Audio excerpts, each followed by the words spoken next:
Hi, I'm the Moroccan Angel, and I'm here to help others set things right with their Maker.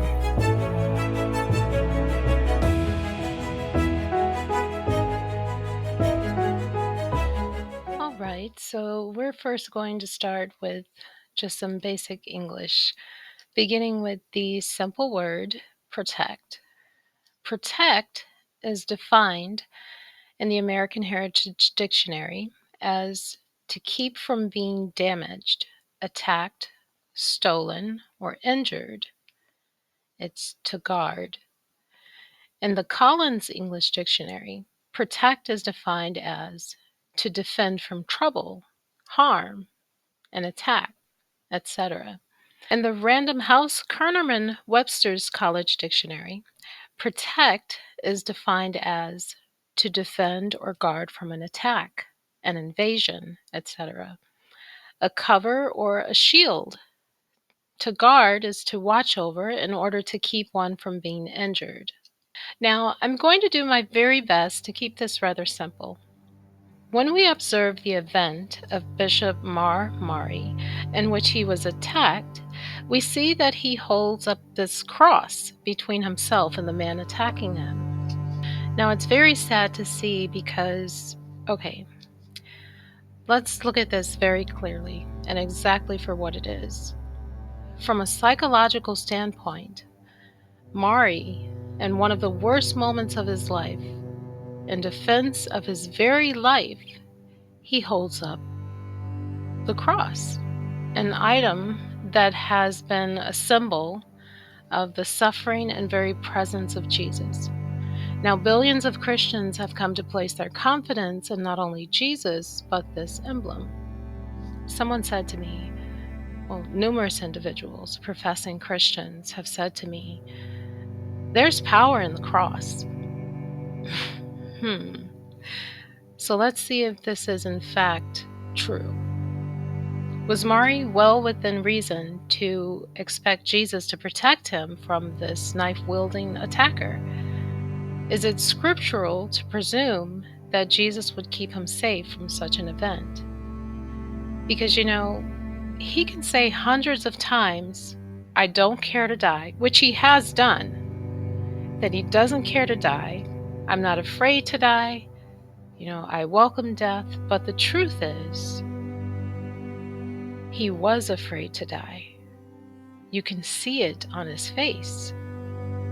And without thought, in his worst hour, he held up that cross in hope that it would shield him from his attacker, that it would shield him from harm.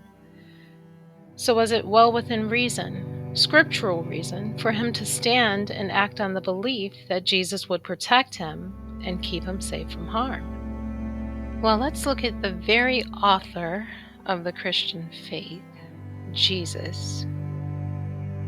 Before he died, Jesus said he issued a spiritual law to his genuine disciples. Now, keep in mind, this was before he died, because that matters. Because after he died, the rules completely changed in the sense of becoming that much more powerful. So let's read. In the New Testament book of Luke, chapter 10, verse 19, it says, Behold, I give unto you power to tread on serpents and scorpions and over all, that's a big word, over all the power of the enemy. Now catch this. From Jesus himself, listen to what I'm going to say to you. Catch this. Jesus himself said, this is his promise, and nothing shall by any means hurt you. Now, the original Greek word for hurt is adikeo, which means to be unjust or to act unjustly toward, to injure, harm, or to do wrong. So I've heard Christians quote verses such as Psalm 121, verses 7 through 8. The Lord shall preserve you from all evil. He shall preserve your soul. The Lord shall preserve your going out and your coming in from this time forth and forevermore. Or they'll quote 2 Samuel 22, where the author is speaking of the God of Israel, declaring him to be his protector. He protects me like a shield, he says. He defends me and keeps me safe. As a matter of fact, the Christian has taken the liberty to attribute the promises of the God of Israel to the righteous and made these promises applicable to themselves. So, if these passages were indeed referencing Jesus or referencing the Christian, if they are applicable to the Christian, tell me, where was this shield for Mari, the Christian? And let's be clear about who we're talking about here. Mari's trust and hope was in Jesus. He doesn't know the God of Israel. I can say this with a great deal of confidence. No Christian, no professing Christian is fully aware of who the God of Israel is. They may know little bits of information about him, but no professing Christian will continue in the Christian faith after having an encounter with the God of Israel and knowing him. If you sincerely seek to understand why and how, and you're probably saying, how dare she say such a thing? If you seek to understand why, you will take the necessary steps to speak with me and find out why. I speak no lies concerning this, because this is nothing to play around with. This is nothing to joke about or play games about, because we're talking about your soul. Death is coming for every living being, as far as we know, unless the God of Israel deems otherwise. Now, Mari clearly did not have his trust in the God of Israel, but he had his trust in Jesus, and we know this for a fact because he held up the cross. Now, as we read earlier, Jesus himself declared that nothing shall by any means hurt you as true believers in him. In 2 Thessalonians 3:3, it reads, "But Jesus is faithful, who shall establish you and keep you from all evil," that he will keep you safe from evil people. Was the attacker not evil-hearted? As far as the attacker, this man was willing to murder someone for insulting another man, Muhammad. But he was not bothered by committing a grievous act against the maker of man? The Creator never gave the command to kill someone if they insult one of his prophets. He is the one who takes vengeance in such instances. To do so, for you to take that into your own hands and be willing to violate the laws of God, in which he stated, "Do not murder," because someone insulted someone else that you believe in, you're putting blood on your hands in the eyes of the Creator. This is wrong. But here we have these New Testament scriptures documenting that Jesus will protect the professing Christian, not the original Testament, because we can clearly see that the God of Israel did not protect Mari from harm. So, Mari may very well have placed his confidence in the original Testament scriptures, making those applicable to him, but those are not applicable to the Christian. In the New Testament scriptures, he could certainly hope and believe in the words of Jesus when he declared to issue power to his genuine disciples over all the power of the enemy, and nothing shall by any means hurt you.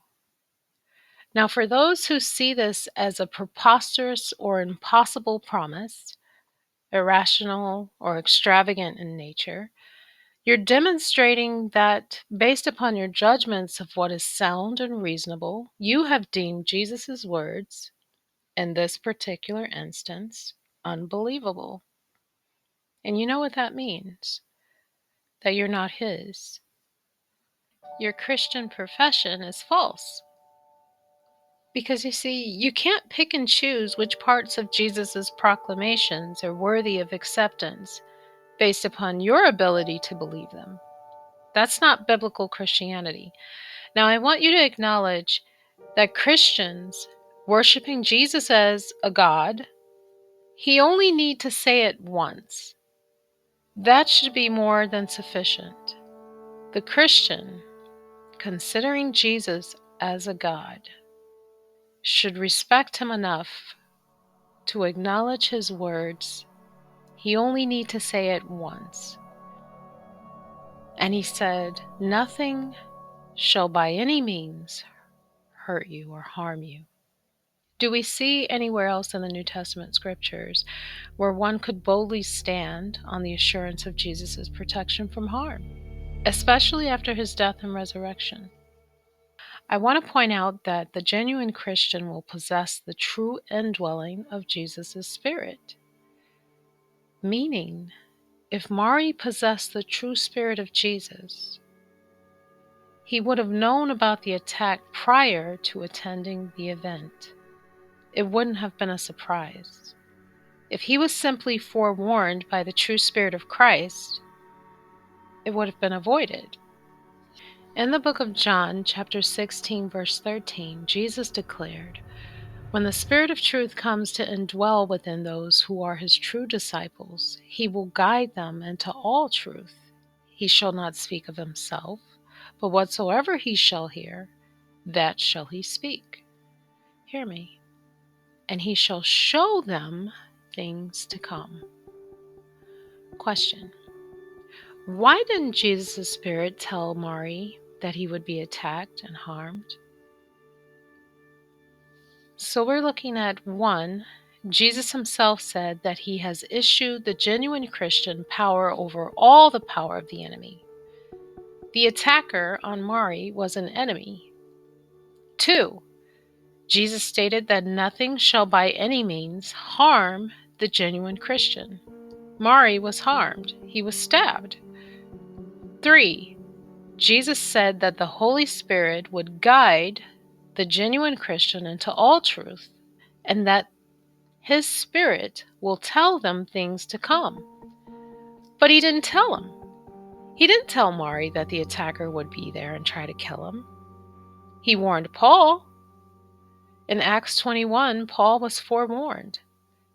He was told exactly what would happen. The attack on Mari indeed was a surprise, not only to him, but other professing Christians who were there, who were equally unaware while claiming to have the true indwelling Spirit of Jesus. And some of them were stabbed as well. This scenario is scripturally wrong. And the thing that really puts the icing on the cake is that Jesus said, now this is really, really important. Pay close attention to this. The originator of the Christian faith, Jesus himself, said that those who are his genuine disciples, whatever, whatsoever they shall ask in his name, by the supernatural power of his Spirit, he will do it. He will do it. Not part of it, not some of it. It is not a question. He will do specifically what you've asked for. Let's read it.